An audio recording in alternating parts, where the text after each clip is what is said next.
Hello, and welcome to AA Beyond Belief, the podcast. I'm your host, John S. Today we'll be speaking with Jerry V. from the We Agnostics group in New York City. Jerry wrote a piece called The 4 Elements of a Wretched Drunkenness, taken from an Italian opera, and we'll use this as the basis of our discussion of recovery. I think you'll enjoy this special program.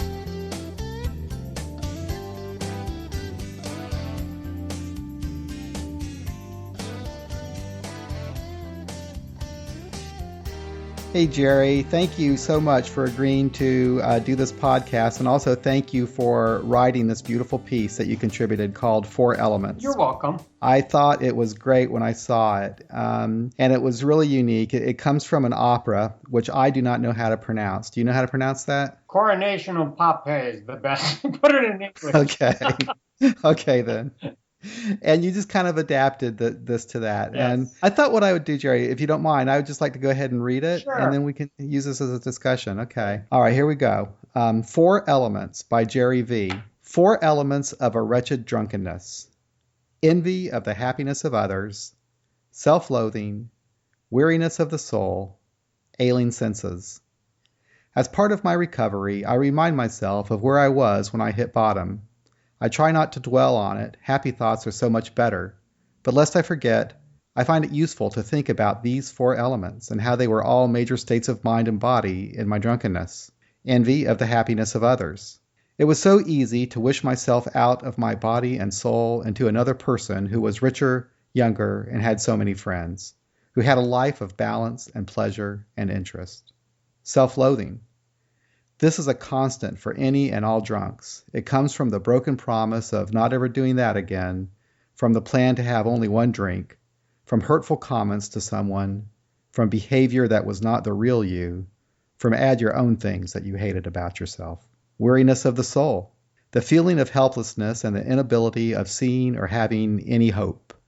Down, down went the spirit, and all was doom and gloom when I thought of my prospects and where I was going. It was a case of a very weary and tired soul with no hope. Ailing senses. How many ailments and doctor visits? How many imagined illnesses? How many unnecessary procedures to try to find a cause, which you knew in your heart was from your drinking? My specific ailment was the constant dizziness and lack of balance. I'd fall over when I got out of bed in the morning. 4 elements in my recovery. Acceptance of who I am and a true sadness and empathy for people who are still suffering. Proud of myself for being sober. A lightness of spirit and an ability to find joy in many things. A body that wakes up in the morning and says thank you for the sense of well-being. The absolute pleasure in answering none to the doctor's question of how much do you drink? And again, that was based on the 4 elements of a wretched old age taken from the opera that Jerry just pronounced for us earlier. Jerry, that's beautiful. Yes, thank you. How'd you come up with that? When I heard that in the opera, and it's very short, it's only about 20 seconds or 30 seconds in the opera when the old nurse says that. The old nurse is asked what she would give to have a day of being young and in love. And she said, these are the 4 elements of a wretched old age. Ah. Okay, so that was, and it's very fast, and if you're not looking for it, you'll miss it. Uh-huh. They don't emphasize it. But when I thought of that, I thought about, geez, that's what the hell was like drinking. Yeah, it really was. Yeah, so it constantly resonates with me. When I do go out to speak, when I am a guest speaker someplace, I quite often will bring it up. Are those 4 elements of wretched drunkenness, are those exactly the ones of the 4 elements of old age? Yes, exactly. I'll be darned. Yeah, exactly. Well, interesting. Those 4 elements of a wretched old age, not of old age. Yeah. Of Wretched old age. Okay. Yeah. In Italian, so but so Monteverdi was a very early composer. He was one of the first opera composers, so it's a lovely opera. Yeah, okay. Yeah. I know nothing of opera. I've seen only one opera in my life, and I was probably like 12 years old. They took us to Boston, I think, to see one. Anyway. Well, I don't believe in life after death, but if I do get reincarnated, I'm coming back as an opera singer. Oh, cool. Have you ever sang before? I currently sing in a barbershop chorus. Well, nice. I have an uncle that does the exact same thing in California. Yeah. Okay, well, let's talk about this. Let's talk about the elements of a wretched drunkenness. The envy of happiness of others. It was so easy to wish myself out of my body and soul into another person who was richer, younger, had so many friends, who was a life of balance and pleasure and interest. You want to talk about that, Jerry? Sure. One of the problems they say with social media is that you see everybody's wonderful life. Everything that they post is about how wonderful things are, and you don't see their hurt. But when you see somebody that has, especially somebody that has had been very lucky in their career, or it has been in the right place at the right time. I remember somebody talking about when he got out of college, he was a computer guy. And Microsoft was interviewing, and he didn't know who the hell Microsoft was, but he went with a different company. So he says the guy standing next to him might have gone with Microsoft and made, millions. So it's always that envy of, oh, geez, what could I have done, if I hadn't been drinking, and all the hours and the money spent in the drinking. And I have really, really, really lost that envy, because I know how lucky I am today to be not drinking and to feel good about myself and to have so many positive interests. Me too. I have a life today that I thought was impossible in my drinking days and even in my early recovery.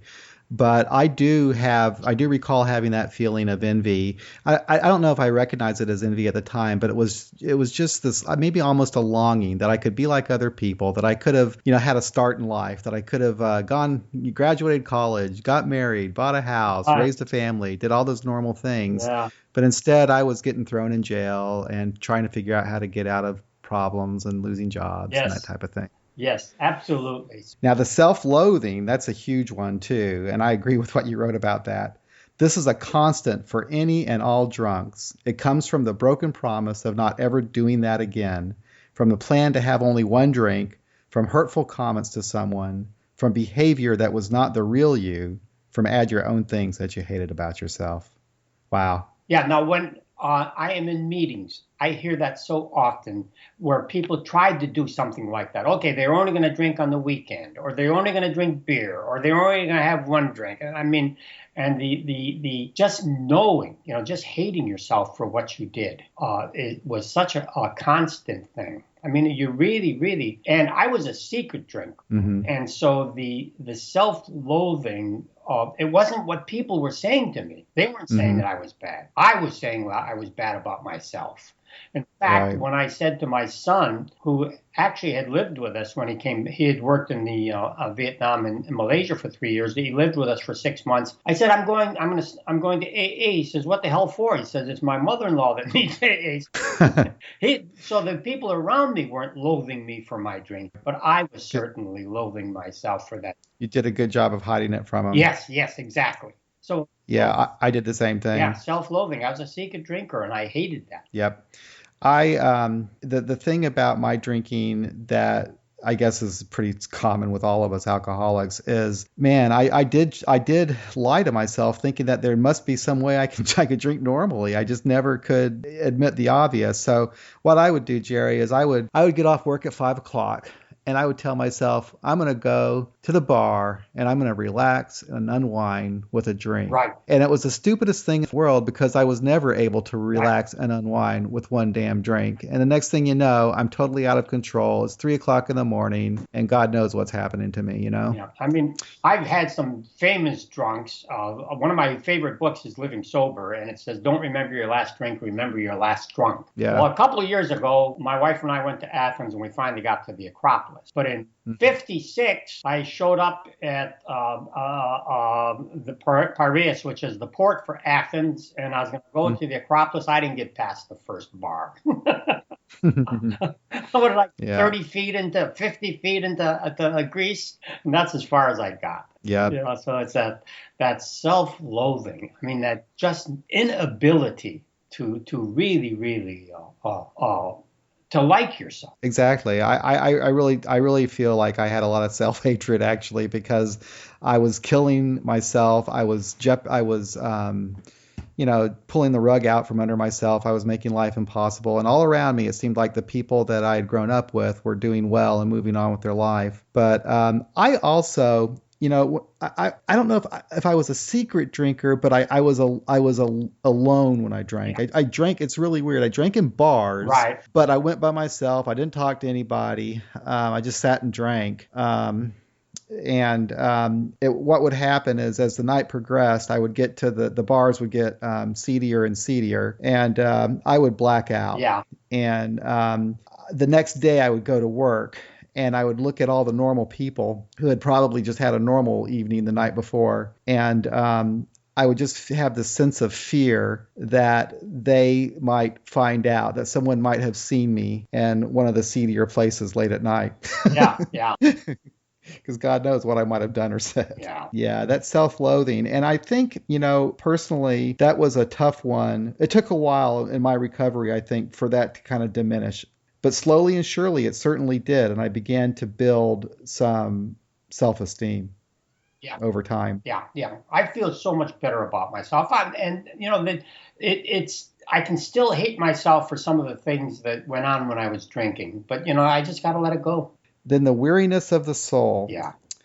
The feeling of helplessness and the inability of seeing or having any hope. Down, down went the spirit, and all was doom and gloom when I thought of my prospects and where I was going. It was a case of a very weary and tired soul with no hope. That sounds like hitting bottom. Yes, and also of not finding outlets that would help me to deal with, the drinking and stuff like that, and to give me the simple pleasures in life. Mm-hmm. And it was just, that sadness, that depression. What was your bottom? What was it that finally got you to surrender? Okay, my specific bottom happened on a evening. I'm an amateur musician, and so is my wife. Mm-hmm. I have at that point, my grandson was about 6 months old, and I was in charge of him for the day, and I started drinking at noon. And I think back of that, talk about self-loathing, sitting in the park in New York City with a beer in my hand with my grandson there, and when I'm supposed to be in charge of him. And I got very, very drunk that night, slept on the couch, and went to an AA meeting the next day. And that was, I've been sober since then. And I didn't find out until 6 months later that my wife had decided that she couldn't live like that anymore. And one of the other things in living sober, it says, don't get sober for somebody else, get sober for yourself. Because what happens if that somebody else isn't there? So the good news is I got sober for myself. Yeah. My wife is a beneficiary of that, and she just loves the fact that I'm sober. So anyway, that was my absolute bottom. That was that was my last drunk. Yeah. I had physically really, really deteriorated, I think. I'd like to think that I hadn't. I was still working a couple of days a week in Grand Central in the Gray Bar building. Mm-hmm. And I would go to the gym in the morning around 11 o'clock, and then I would stop and get some stuff from the guys that give the booze to the commuters that going onto the trains and take it up to my office. Mm-hmm. So I thought I was a hot shot because I was exercising and stuff like that. Yeah. But the dizziness, had gone to doctors, I'd had MRIs, it was just awful, my body. And my home group now is the We Agnostics of New York City. And I've got a very good friend. There are a couple of very good friends. And one of them says, man, when you came in, I knew you were going to make it. Somebody else, a woman says, when you came in, you look like shit. And I didn't think you were going to make it. So I think I really did hit bottom physically and mentally. Relationship with my wife was obviously at a bottom. She didn't want to live like that anymore. If my son had known how much I'm drinking, I'm sure he wouldn't have wanted me to spend time with my grandson. How could they trust me? Yeah. Okay, so it was a true bottom. Yeah. It wasn't a bottom in losing a job. Right. luckily I was doing stuff that was fairly independent. A computer programmer. Mm-hmm. Okay, so I didn't, it wasn't that dependent upon relationships. Although I did lose a job when I was 53 from my drinking, Mm-hmm. but I lost it in a stupid way where I actually got forced out and retired. Oh, okay. So I mean, I was the beneficiary of it, but Yeah. it was definitely because of my drinking. Well, I've come to the conclusion that the bottom isn't necessarily the events that are going on at the time, but really how we feel about Yeah. things in our life and where we're at Right. that particular time. And I wish that there were a way to manufacture it for other people because, people can go through all kinds of hell and never, get to that point where they realize they need help. Yeah. But for me, I think it was feeling finally totally alone and hopeless. And yeah, I had problems. I lost my job. I was going to go to jail and Right. all that kind of stuff. But it was being alone with my problems. It was not having anyone there who gave a shit, Yeah. who was going to help me. So, but anyway, and then we talked about the ailing senses, Right. and just physically what was going with us when we were drinking. I was pretty young, so I don't know if I really had. Although they told me when I was first start getting sober that there was something with my liver, but that kind of healed. Anyway, I was just really really thin and underweight because I hardly ever ate. Right. I was I didn't make a lot of money, and I would sometimes blow my entire paycheck just one night drinking. Yeah. And just scramble for food here and there. It was not a good way. Of course, I lived off of popcorn in the bars too. Yeah. My ailing senses, like I said, it had to do with the dizziness, but also the inability to do things in the evening, the falling asleep early. Oh yeah. Okay, just not having the energy to stay awake and to concentrate and stuff like. And so that was a real problem. Yep. I've always exercised. I've always been a jogger, so the body from that standpoint wasn't too bad. And I'd always have an annual physical and stuff like that. But it had to do with just the head, and I actually fell out of bed one morning and damaged one of my musical instruments. I knocked it over. Mm-hmm. It was that type of dizziness. And I never really thought about it. Just the senses, not really being aware, not being able to sleep normally, Yeah. not being able to just eat on a regular schedule, right. just regular, normal, everyday things. Right. And my sense of myself, my surroundings, the world, everything was just my perspective was clouded through my sickness, I guess. Yeah, yeah. So now we talk about the four elements in recovery. Right. Acceptance of who I am and a true sadness and empathy for people who are still suffering. I love that. Yeah, I'm really pleased with where I am in my life, and I'm starting to be able to make decisions and say no, Mm-hmm. and to really focus on the things that are going to give me the most pleasure. I am a snowbird who spends 6 months in Florida and 6 months in Manhattan. Nice. And when I was drinking, one of my I played in an orchestra that had a Tuesday night rehearsal, and I mean I'd be in the middle of the rehearsal and I'd be thinking of where in the hell I was going to pick up my beer for the subway ride home. I mean that concentration on where the booze was. Mm-hmm. And now down here, I sort of talked to people about playing with them and stuff like that. And all of a sudden I said, no, I don't want to. I want to sing. Mm-hmm. So it's just taking, feeling good about myself, Mm-hmm. And being so proactive in relationships with the family and stuff like that, and with grandkids, and doing nice things, and just really, really happy with the things that I can get done. My wife gave me a good talking to a couple of weeks ago about you're occasionally emoting too much about what you didn't get done. Yeah. That I'm trying to do too many things. All right. So I'm really, really, I'm comfortable with who I am, and I'm not wishing that I could be something else at this point. Yeah. Yes, I'm the very same way. I am totally comfortable with who I am, where I am at in my life. Just, I would say I'm content. Right.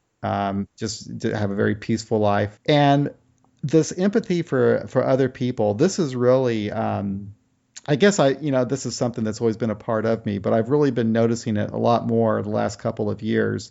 And I think a lot of it had to do with actually helping start a new group. Right. Because I'd get so excited when somebody new would show up because we started off with just two people. Right. So every time someone would join us, I'd get so excited.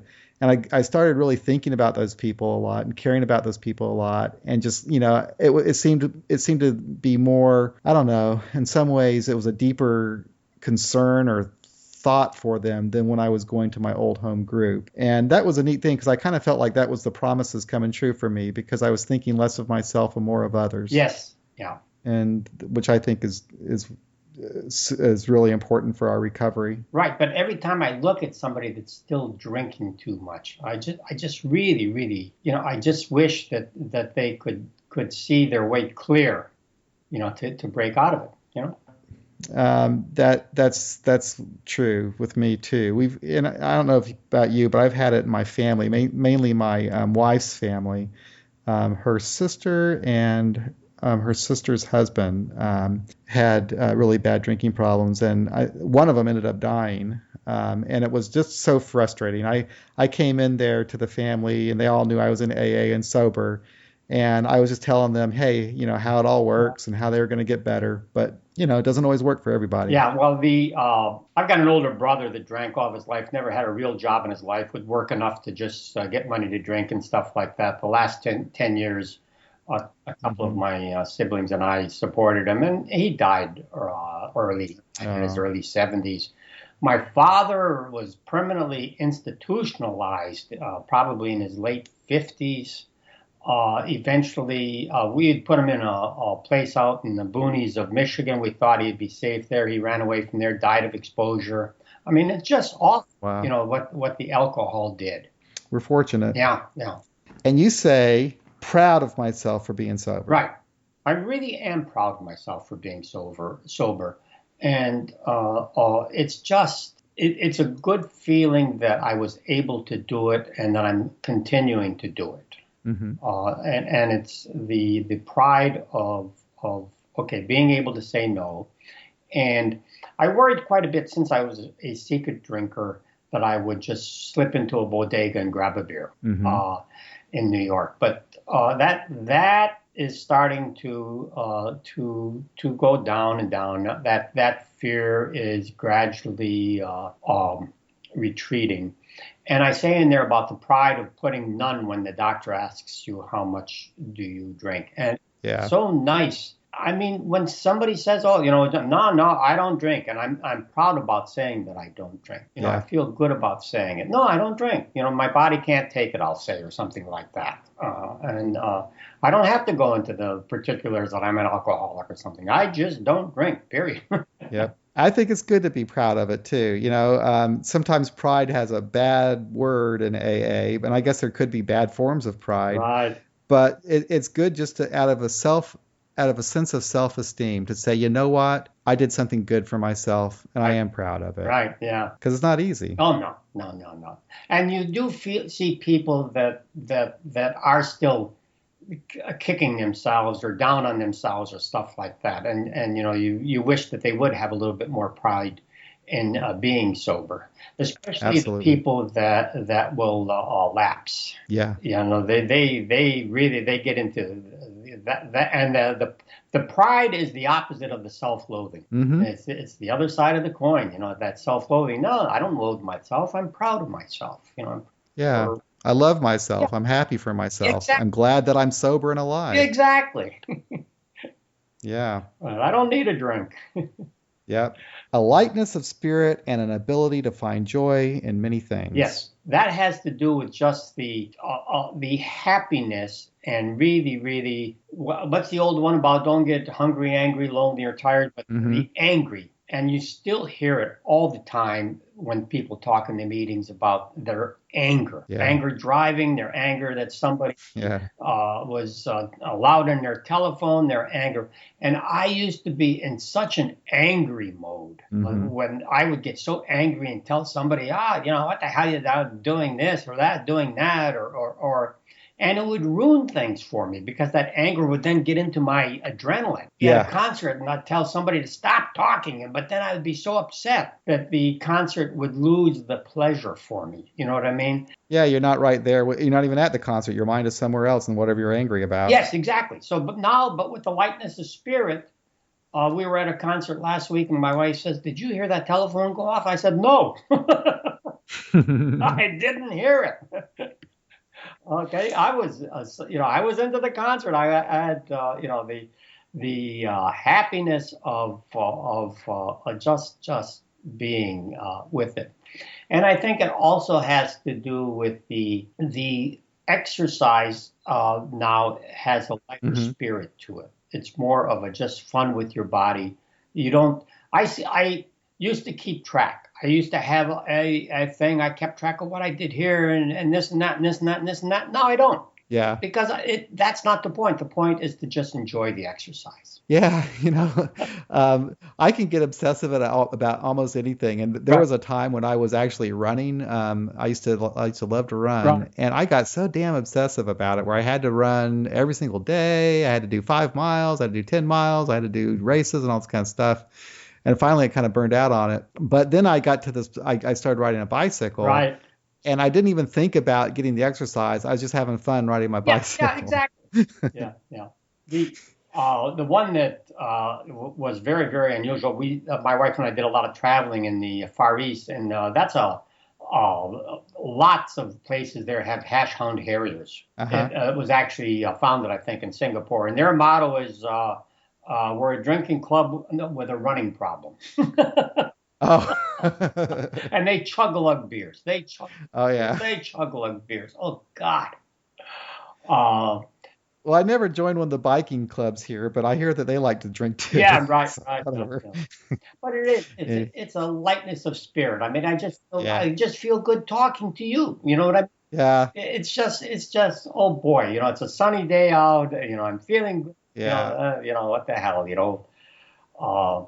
I love that too. I think when I see the lightness of spirit, I think about that in my home life more than anything, and I have to give credit to my wife, because I swear to God, since we've been married, I don't think there's been a day that has gone by where we haven't laughed. Yes. It's just, and we just have so much fun together with each other. And we're both introverts. Introverts, I guess. But when we're with each other, we're not at all. We're totally extroverted with each other. Right. So it's great. And also I do enjoy my relationships with everybody, my friends in AA, and having conversations like this. And it's incredible what has happened, Yeah. It's fun. I have, and the opposite of that lightness of spirit is, I have 4 sisters, and I mean, there are 2 of them that it's painful to talk to because they're such downers. Yeah. And then I got one that's happy as can be. You know what I mean? I love talking to her. Yeah. So I think my happiness of spirit and the lightness of spirit, I think, encourages people to talk to me, or I would like to think that. Yep. But I do. I feel light. A body that wakes up in the morning and says, "Thank you for the sense of well-being." Yes. My meditation, not down here in Florida, but up in New York, I have a didgeridoo, and I blow a raspberry. I say, Dionysus, okay. Bacchus, but often I will wake up and I will stretch my legs and just say, "Oh, thank God, my body feels so good." And I think you alluded to it, the good sleep. Yeah. Yes, yeah. The sleeping well and stuff like that. So I can really, really just lay there and say, "Oh, it feels good," instead of waking up, feeling like crap, with your head or this or that or soreness or wondering this and that. So that I really do often wake up and say, "Oh, body feels good." You're making me realize I need to get back to the gym. No. I spend too much time on my computer drinking coffee. Yeah. But Well, whatever. I don't think it's so much Yeah. the gym. It's just the feeling of not drinking and waking up and not having the effect of drinking and sleeping well. Do you know there are some times still, and it's been 27 years since I had a drink. You know, there are still some times when I will drive to Right. work and I will think to myself, wow, I'm Yes. sober. I'm going to Right. work. I'm getting there on Right. time. And I'll have a flashback to stumbling into the bank I used to work for, still drunk from the night Yeah. before, hoping that nobody saw me. And now I can just bounce into the office and say, good Yeah. morning. Yeah. Yeah. It's very Yeah. nice. So you go to the We Agnostics group in New York? Yes, and I do. I travel a lot, so I've been to Hmm. some interesting meetings in other parts of the world. My favorite one, which I give a big pitch for, is Mexico City. There's an English speaking meeting called uh, Nomads with a double A for the nomad. Oh, Okay, okay. so if anybody's ever in Mexico City, look up the Nomads. Okay. Okay. And I even gone into meetings in other languages because, look, everybody's a drunk. You know what the hell they're saying. Uh-huh. But I was still working when I got sober, so I went to some Midtown Manhattan meetings, Hmm. and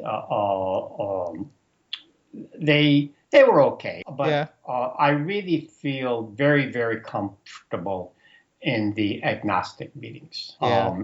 And so, but I am very active in, we have a speaking program that we participate in, the we Uh-huh. agnostics participates in. So we accept speakers and we send out speakers. Okay, so you go out to other groups and Yes, speak. yeah, yeah. Does Vic go to your group? Yeah, Vic yeah, L? yeah, Uh-huh. Say hello to yeah. him next time you Well, see him. I'm sure, sure. Yeah, yeah. He comes Okay. to our group.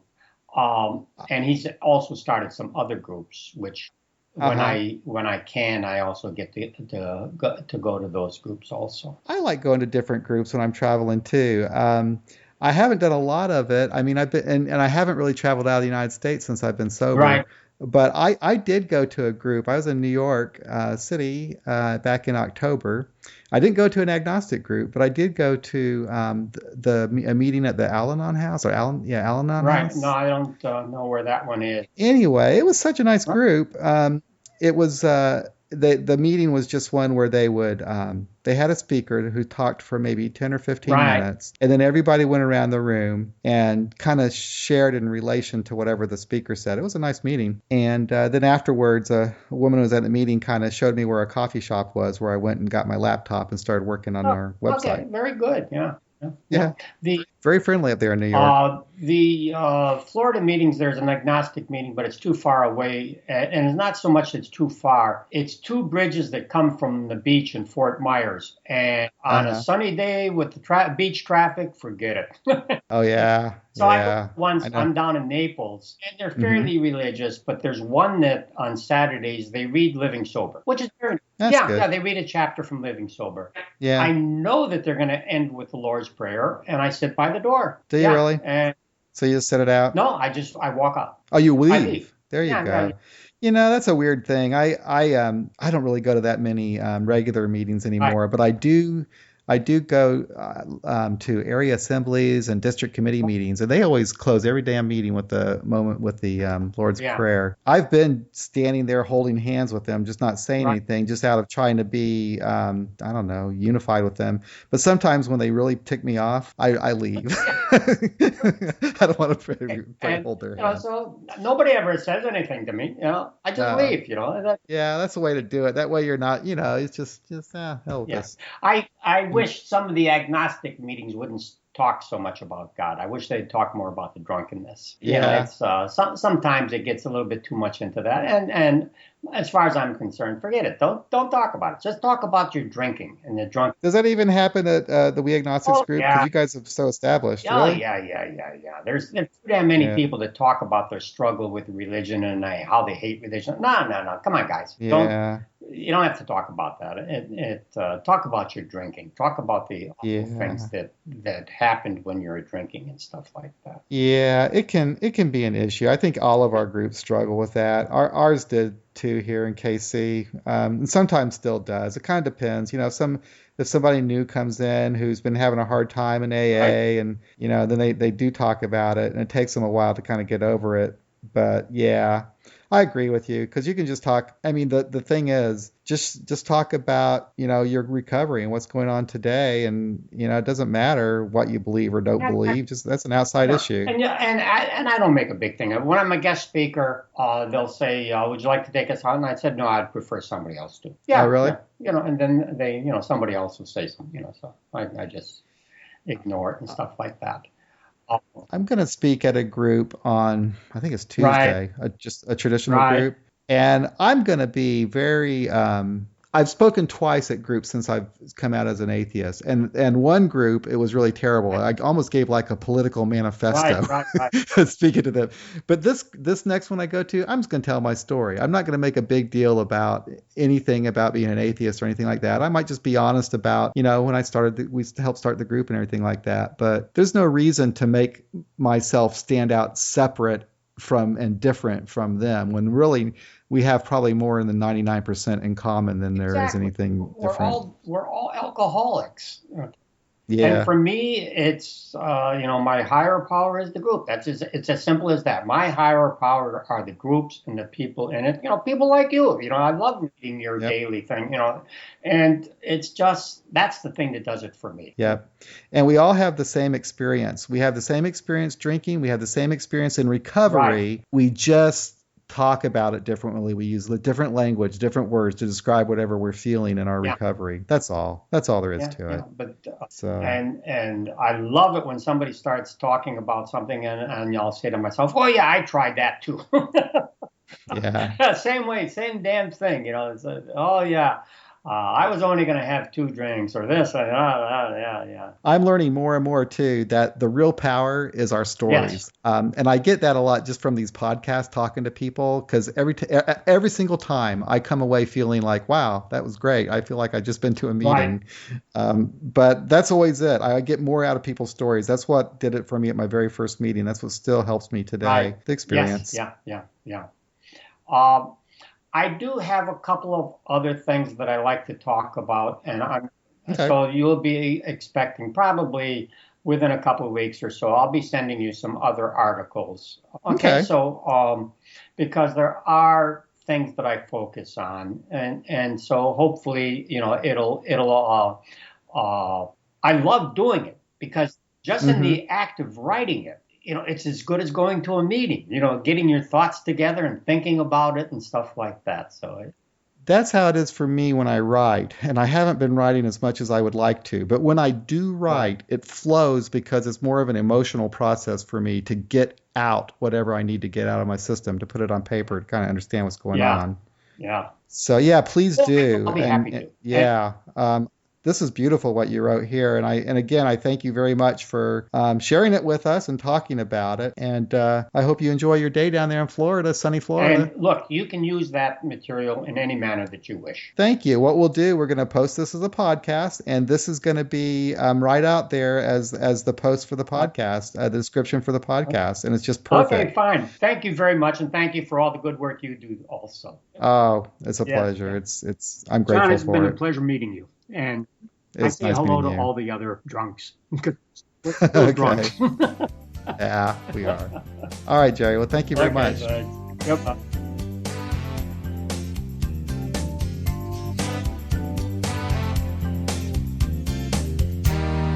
Well, that's it for another episode of AA Beyond Belief, the podcast. We'll be back soon with another program. So until then, be well.